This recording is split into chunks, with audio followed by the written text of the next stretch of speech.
முன்னொரு காலத்தில் ஒரு ஊரில் ஒரு மனிதர் ஒருத்தர் வாழ்ந்துக்கிட்டு வந்தார். அந்த மனிதருக்கு எப்போவுமே நெகட்டிவ் தாட்ஸ் அதிகமாக வந்துக்கிட்டே இருந்துச்சு. என்ன பண்ணுறதுனே தெரியல. சாதாரணமாக உட்காந்து யோசிச்சுக்கிட்டு இருக்கும்போது கூட அவருக்குள்ளார அந்த எதிர்மறையான எண்ணங்கள் ரொம்ப அதிகமாக வந்துக்கிட்டு இருந்துச்சு. ஒரு நாள் ஒரு ஜென் துறவியை மீட் பண்ணுறதுக்காக அவர் போயிருந்தார்.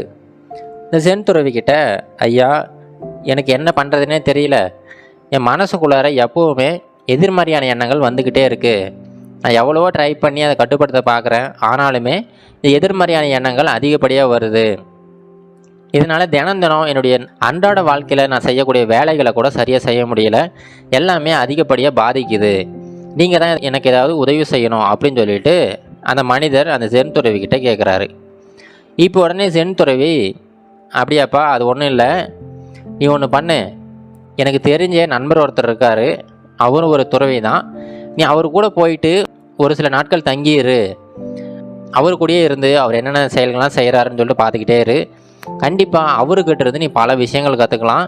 அதில் முக்கியமானதாக உன்னுடைய கேள்விக்கான பதிலுமே உனக்கு கிடைச்சிரும் அப்படின்னு சொல்லி அந்த ஜென் துறவி அவருடைய நண்பர்கிட்ட அனுப்பி விடுறாரு. இப்போ இந்த மனிதருமே அந்த ஜென் துறவி சொன்ன இன்னொரு ஜென் துறவிக்கிட்ட போகிறாரு. போயிட்டு, ஐயா, இந்த மாதிரி உங்களோட நண்பர் வந்து நான் அனுப்பி விட்டார், உங்கள் கூட ஒரு சில நாட்கள் நான் தங்கிக்கலாமா அப்படின்னு சொல்லிட்டு அனுமதி கேட்குறாரு. அவருமே, அது ஒன்றும் பிரச்சனை இல்லைப்பா, நீ தாராளமாக தங்கிக்கலாம் அப்படின்னு சொல்லிட்டு அவருடைய வீட்டுக்கு கூட்டிகிட்டு போகிறாரு. அவர் வீடு பார்த்திங்கன்னா ரொம்ப எளிமையான ஒரு வீடு, ஒரு குடிசை வீடு தான். அங்கே இருக்கிற பாத்திர பண்டங்கள் எல்லாமே ரொம்ப எளிமையாக வச்சுருக்காரு. இந்த மனிதருமே தினமுமே அவர் கூடயே இருக்கார். அவர் எங்கே போனாலையும் அவர் கூடயே போகிறாரு. அவர்கிட்ட இருந்து என்னெல்லாம் கற்றுக்கலாம் அப்படின்னு சொல்லிட்டு எல்லா விஷயங்களையுமே ரொம்ப உன்னிப்பாக கவனிச்சிக்கிட்டு இருக்காரு. இப்போ என்னென்னா, அந்த துறவியோட வாழ்க்கை ரொம்ப எளிமையாக இருக்குது. அவர்கிட்ட இருந்து என்ன கற்றுக்கிறது அப்படின்னே இவருக்கு தெரியலை. ஏன்னா அவர் செய்கிற செயல்கள் எதுவுமே புதுசாக இவருக்கு தெரியலை. எல்லாமே ரொம்ப எளிமையான செயல்களாக தான் இருக்குது. இதிலேருந்து எதுவுமே நான் கற்றுக்க முடியாதே அப்படின்னு சொல்லிட்டு யோசிச்சுக்கிட்டே இருக்கார். இப்படியே ஒரு சில நாட்கள் போகுது. ஆனால் இந்த துறவி செய்கிறதுலையே ஒரு வினோதமான ஒரு செயல் மட்டும் இவர் எப்போவுமே ஒரு மாதிரி டிஸ்டர்ப் பண்ணிக்கிட்டே இருக்குது. அது என்னென்னா, அந்த துறவி எப்போவுமே நைட்டு தூங்குறதுக்கு முன்னாடி அந்த பாத்திரங்கள் எல்லாத்தையுமே கழுவி காய வச்சிருவார். மறுபடியும் காலையில் இருந்து அவர் காய வச்சார் பார்த்தீங்களா, அந்த பாத்திரங்கள் எல்லாத்தையுமே எடுத்து மறுபடியும் கழுவுவார். இதை பார்க்குறதுக்கு ரொம்ப வினோதமாக இருந்துச்சு. ஏன்னா நைட்டே வந்து அந்த பாத்திரங்கள் எல்லாத்தையுமே கழுவிட்டார், அந்த பாத்திரங்கள்லாம் சுத்தமாயிடுச்சு. ஆனால் மறுபடியும் காலையில் எழுந்து அந்த சுத்தமான பாத்திரங்களை மறுபடியும் கழுவுறாரு. இதுக்கு என்ன காரணமாக இருக்கும் அப்படின்னு சொல்லிட்டு இவரும் யோசிச்சுக்கிட்டே இருக்கார். பல முறை யோசிச்சதுக்கப்புறமா பேசாமல் அவர்கிட்டே கேட்டுடலாம் அப்படின்னு சொல்லிட்டு நேராக அவர்கிட்டே போய் கேட்குறாரு. ஐயா, எனக்கு ஒரு சந்தேகம். அது என்னென்னா, நீங்கள் இரவு நேரத்தில் இந்த பாத்திரங்கள் எல்லாத்தையுமே கழுவி வைக்கிறீங்க, எல்லா பாத்திரங்களும் சுத்தமாகிடுது, ஆனால் மறுபடியும் காலையில் எழுந்து அந்த பாத்திரங்களை சுத்தம் பண்ணுறீங்களே, என்ன காரணம்? ஆல்ரெடி அது சுத்தமாக தானே இருக்குது, அது எதுக்கு மறுபடியும் க்ளீன் பண்ணுறீங்க? ஏதாவது காரணங்கள் இருக்கா அப்படின்னு சொல்லிட்டு இந்த மனிதர் அந்த துறவிக்கிட்ட கேட்குறாரு. இந்த கேள்வியை கேட்ட உடனே அந்த துறவி சொல்கிறாரு, இந்த கேள்வி தான்ப்பா, நீ ஒரு கேள்வி கேட்ட பார்த்தியா, அந்த கேள்விக்கான பதில்.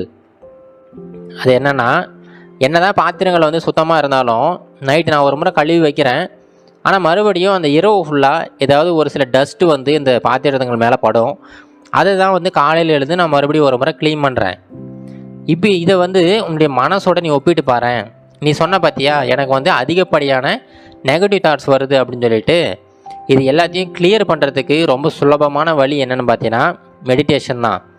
நீ நைட்டு தூங்க போகிறதுக்கு முன்னாடி ஒரு சில நிமிடங்கள் அமைதியாக உட்காந்து மெடிடேட் பண்ணு. அந்த தியானத்தினால உன்னுடைய அந்த எதிர்மறையான எண்ணங்களை கொஞ்சம் கொஞ்சமாக குறைக்க பாரு.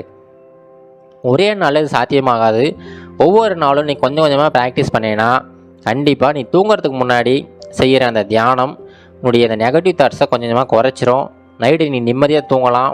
உனக்கு வர கனவுகள் கூட குறைஞ்சிரும். இதனால் காலையில் நீ ரொம்ப ஃப்ரெஷ்ஷாக எழுந்து மறுபடியும் காலையில் ஒரு முறை மெடிடேட் பண்ணு. அந்த பாத்திரங்களை நீ எக்ஸாம்பிளாக எடுத்துக்க. நைட்டு நீ உன்னுடைய மைண்டில் இருக்கிற எல்லா தாட்ஸுமே க்ளீன் பண்ணிவிட்டு தூங்கு. மறுபடியும் காலையில் இருந்து இன்னொரு முறை மெடிடேஷன் பண்ணுறதுனால உன்னுடைய மைண்ட் வந்து மறுபடியும் கிளியர் ஆகிடும். இதை நீ ஃபாலோ பண்ணு. ஸ்டார்டிங்கில் கொஞ்சம் கஷ்டமாக இருக்கும், ஆனால் போக போக இது பழகிட்டினா கண்டிப்பாக உன்னுடைய நெகட்டிவ் தாட்ஸ் எல்லாமே கொஞ்சம் கொஞ்சமாக படிப்படியாக குறைய ஆரம்பிச்சிடும். உன்னுடைய வாழ்க்கையுமே ரொம்ப நிம்மதியாக போகும் அப்படின்னு சொல்லிட்டு அந்த மனிதர் கேட்ட கேள்விக்கு ரொம்ப எளிமையான முறையில் அவர் பதில் சொல்லிட்டார். இதை கேட்ட உடனே அந்த மனிதருக்கு ஒரு தெளிவு பிறந்துருச்சு. அன்னையிலிருந்து இரவு தூங்க போகிறதுக்கு முன்னாடி மெடிடேட் பண்ணுறாரு. மறுபடியும் காலையில் எழுந்த உடனே மெடிடேட் பண்ணுறாரு. இது போல தாங்க நம்ம வாழ்க்கையிலையும் பல பேர் இந்த மாதிரி ஒரு சூழலில் தான் மாட்டிக்கிட்டு இருக்கோம். இந்த நெகட்டிவ் தாட்ஸ் அப்படிங்கிறது ஒவ்வொருத்தரோட மனசுலையுமே பல ஆயிரக்கணக்கான எண்ணங்களாக உருவாகிக்கிட்டே தான் இருக்கும். இது எல்லாத்தையும் நம்ம சப்ரஸ் பண்ண முடியாதுங்க. அதுக்கு பதிலாக அந்த பாத்திரங்களை நம்ம எக்ஸாம்பிளாக எடுத்துக்கிட்டு இரவு தூங்க போகிறதுக்கு முன்னாடி ஒரு முறை மெடிடேஷன் பண்ணுங்கள். அப்படி பண்ணுறதுனால கண்டிப்பாக கொஞ்சம் கொஞ்சமாக உங்களுடைய நெகட்டிவ் தாட்ஸ்லாம் குறைய ஆரம்பிக்கும். மறுபடியும் காலையில் இருந்து இன்னொரு முறை மெடிடேஷன் பண்ணுங்கள்.